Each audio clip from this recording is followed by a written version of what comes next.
17 নম্বর, একটি আয়তকার জমির কর্ণের দৈর্ঘ্য 15 মিটার, দৈর্ঘ্য ও প্রস্থের অন্তর 3 মিটার, জমিটির পরিসীমা ও ক্ষেত্রফল নির্ণয় করো। তাহলে আমরা আয়তকার জমির দৈর্ঘ্য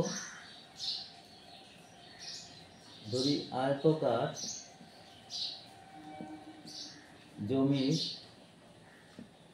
দৈর্ঘ্য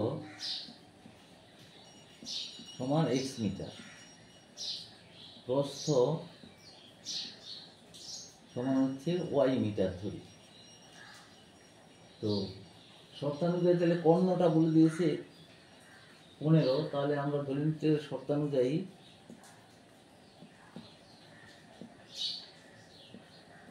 দৈর্ঘ্য স্কোয়ার প্লাস প্রস্থ স্কোয়ার ইকুয়াল টু হচ্ছে কর্ণ স্কোয়ার। তাহলে লিখতে পারি x square plus y square equal to হচ্ছে 225। আরেকটা বলেছে শর্তানুযায়ী, দ্বিতীয় শর্তানুযায়ীটা হচ্ছে x minus y equal to হচ্ছে 5, না x minus y equal to 3।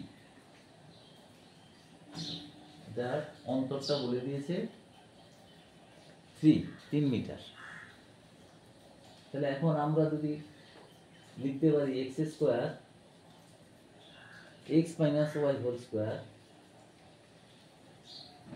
X minus y whole square equal to লিখতে পারি x square plus y square minus 2xy।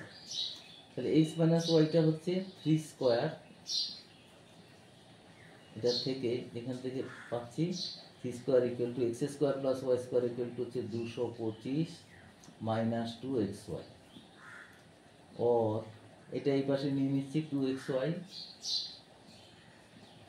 Equal to হচ্ছে 225 মাইনাস 9।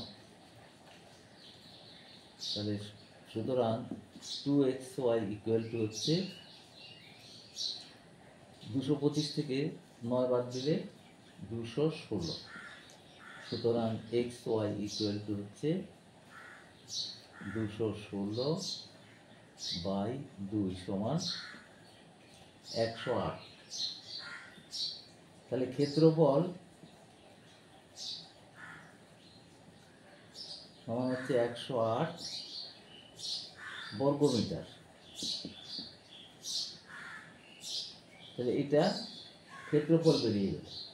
এবার আমাদের দরকার পরিসীমা দরকার। তাহলে পরিসীমার জন্য দেখো এবার পরিসীমার ক্ষেত্রফল কত, 2 × x + y। তাহলে এবার আমরা লিখছি x + y হোল স্কোয়ার এখন ইকুয়াল টু হচ্ছে x square plus y square plus 2xy। তো সেটা কত, x square plus y square value হচ্ছে 225 প্লাস 2xy এর ভ্যালু দেখো এখান থেকে আমরা পাচ্ছি 216।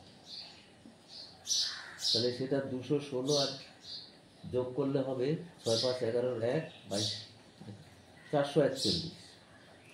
therefore x plus y equal to হচ্ছে √441, সেটা ইকুয়াল টু হবে 21 হয় 21। সুতরাং